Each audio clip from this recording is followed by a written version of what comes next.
संत का जीवन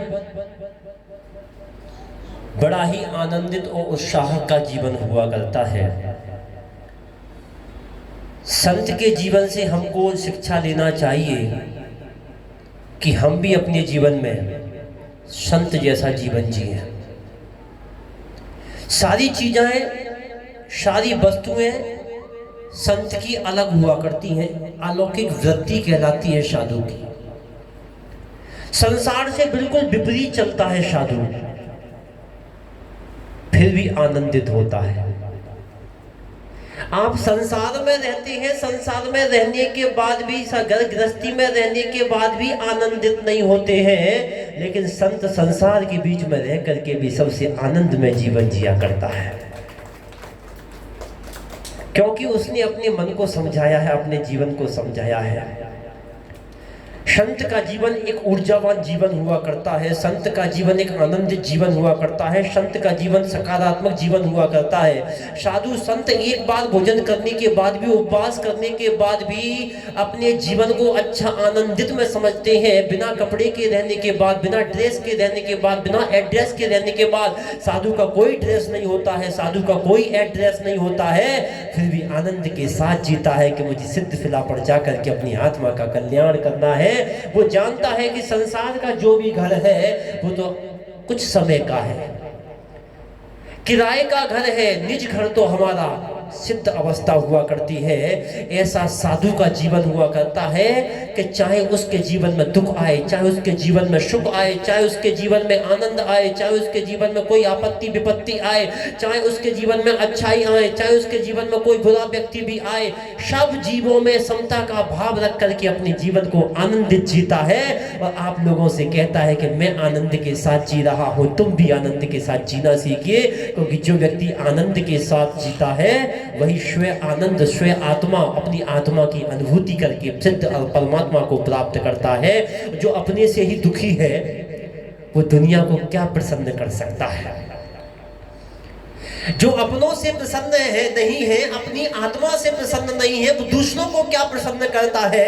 इसलिए साधु का जीवन तो हमेशा हंसता हुआ जीवन होता है, साधु का जीवन हमेशा खिलखिलाता हुआ जीवन होता है। उसको पता है कि दुनिया का जो भी गरीब व्यक्ति है, दुनिया का दुखी व्यक्ति है, वो साधु के संत के चरणों में आता है, क्योंकि भगवान की प्रतिमा मौन है और जिनवाणी हमारी मौन है, बोलती नहीं है। अगर बोलने वाले हैं, दिखाने वाले हैं, दशा बदलने वाले हैं, मार्ग दिखाने वाले हैं, तुम्हें सदमार्ग पर लगाने वाले हैं, तो वो दिगंबर संत हुआ करते हैं। उसको पता है कि मेरे पास ये व्यक्ति रोता हुआ आएगा, इसलिए मुझे तो पहले हंसना होगा, क्योंकि ध्यान रखना, बच्चे को हंसाने के लिए पहले माँ को पहले हंसना पड़ता है।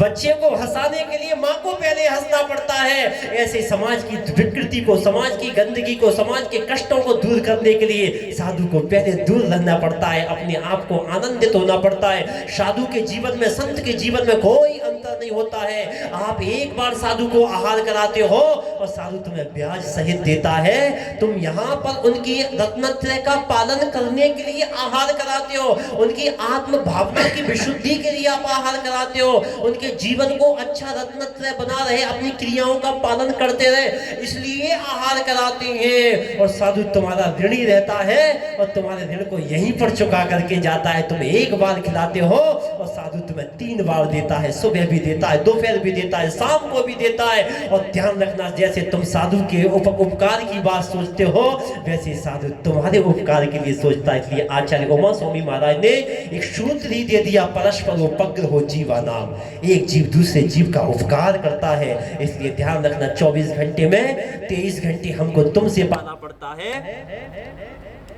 और 1 घंटे तुमको हमसे पाना पड़ता है। 1 घंटे श्रावक का होता है जब वो आहार देता है, आहार कराता है, माँ की तरह आहार कराता है, आहार देता है, सारी काम कराता है। 1 घंटा तुम्हारे पास होता है, बाकी 23 घंटे हमारे पास होते हैं।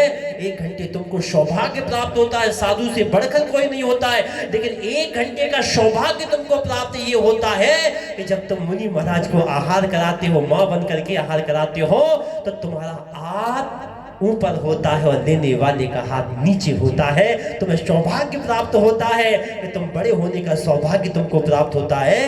कब? जब दान देते हो। इसलिए साधु का जीवन बहुत ही विचित्र, बहुत ही आनंदित जीवन होता है।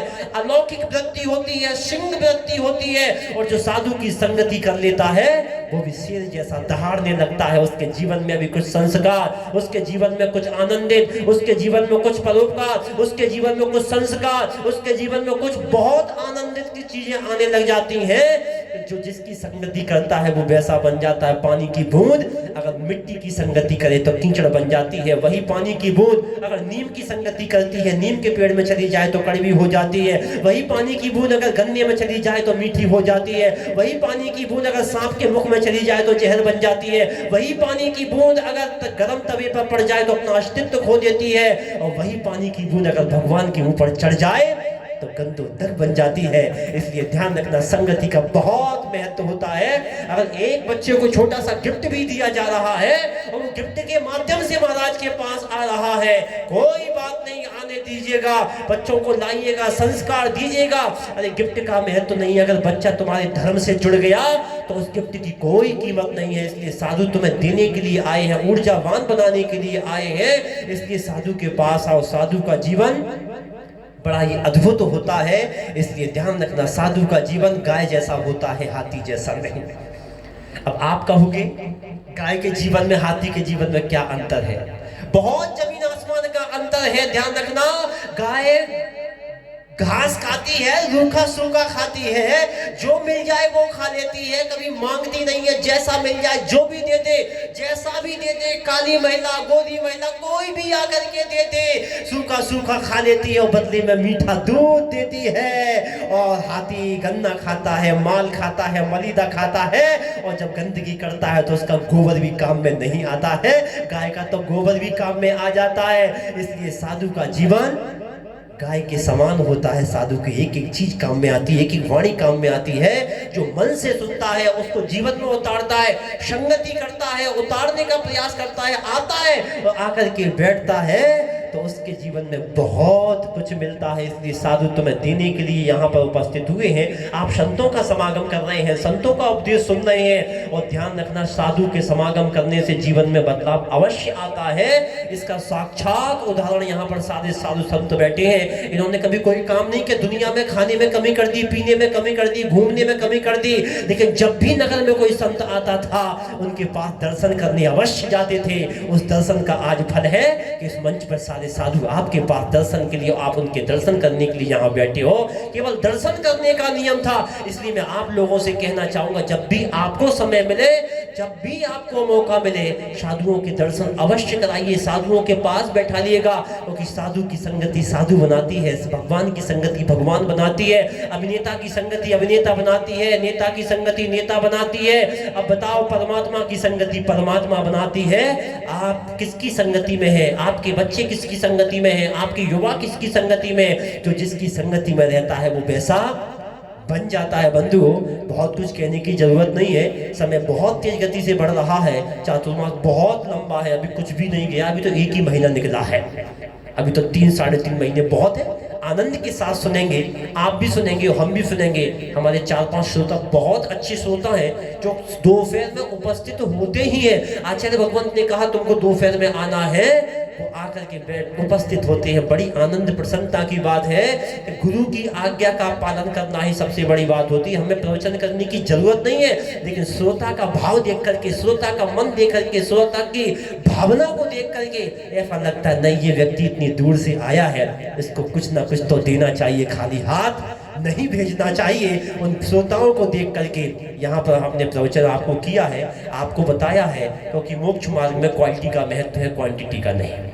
जितने ये बैठे हैं सब क्वालिटी वाले श्रावक हैं, और जो घर में बैठ करके चाय की चुस्कियाँ लगा रहे हैं, मोबाइल आदि पर लगे हैं, वो सब क्वांटिटी वाले श्रावक हैं। मोक्ष मार्ग में क्वालिटी का महत्व है, क्वांटिटी का महत्व नहीं है। इसलिए संत आपको दे रहे हैं, आप लेने आइए। कहावत बन गई, देने वाला जब भी देता, देता छप्पर फाड़ के, लेने वाला जब भी लेता, लेता छप्पर। जब पुण्य का घड़ा भरा है तो छप्पड़ फाड़ के मिलेगा, और जब पाप का घड़ा भरेगा तो ऊपर वाला सब ले जाएगा। जब पुण्य का उदय होता है तो हमें सब कुछ मिलता है, और जब पाप का उदय होता है तो हमारी आत्मा में आने के बाद भी सामान चला जाता है। इसलिए आपको और ये कार्य करते रहना चाहिए, और पुण्य का अर्जन केवल धर्म से ही होता है। मैं आप लोगों से कहना चाहूँगा, आपके युवाओं से कहना चाहूँगा, जब कभी भी आपसे कोई बात करे तो ध्यान रखना, पहले नंबर पर धर्म को रखना और दूसरे नंबर पर संसार को रखना। कोई आपसे कुछ भी कहे कि हमें लौकिक पढ़ाई करना है, या संसार की पढ़ाई करना है, इंजीनियर की पढ़ाई करना है, डॉक्टर की पढ़ाई करना है, कलेक्टर की पढ़ाई करना है, या धर्म की पढ़ाई करना है, जब भी आपके बच्चे, आपके घर में रहने वाले बच्चे आपसे पूछे तो हमेशा सबसे पहले धर्म को प्रेफरेंस देना कि बेटा जा, धर्म पहले कर, धर्म की पढ़ाई पहले कर। क्योंकि जब धर्म की पढ़ाई हमारे साथ होती है तो पुण्य अपने आप बढ़ता चला जाता है, और जब पुण्य बढ़ता है तो हम संसार की पढ़ाई में कितना भी आगे बढ़ते चले जाएं, बढ़ते चले जाएं, बढ़ते चले जाएं, तो बढ़ते चले जाते हैं। लेकिन धर्म की पढ़ाई ना करें और लौकिक पढ़ाई करें तो कोई महत्व नहीं होता है लौकिक पढ़ाई का। सबसे पहले धर्म, जिस कुल में आपने जन्म लिया है, जिस कुल में आपने यहाँ पर जीवन जिया है, उस धर्म के लिए, उस भगवान के लिए, उन गुरु के लिए, उस जिनवाणी के लिए सबसे पहले समय देना, बाद में आप तेज आदि के लिए समय देना। अगर आपके बच्चे आगे बढ़ेंगे, धर्म आगे बढ़ेगा, तो आपके जीवन में सुख, शांति, समृद्धि और सब कुछ आपको मिलेगा। अगर आप यहाँ पर जो आज संपन्नता देख रहे हैं वो सब आपके पूर्वजों की देन है, आपके धर्म की ही देन है, आपके जो पुरुषार्थ आपने किया उसी की देन है। मंदिर पूजा आदि जो भी आपने धार्मिक क्रियाएं करी हैं सब उसी का देन है। बस भगवान से प्रार्थना करना ये धर्म पुण्य जीवन के अंत समय तक बना रहे, और मैं भगवान की संगति, गुरु की संगति, धर्म की संगति जीवन के अंत समय तक कर दूं। अच्छा लगा।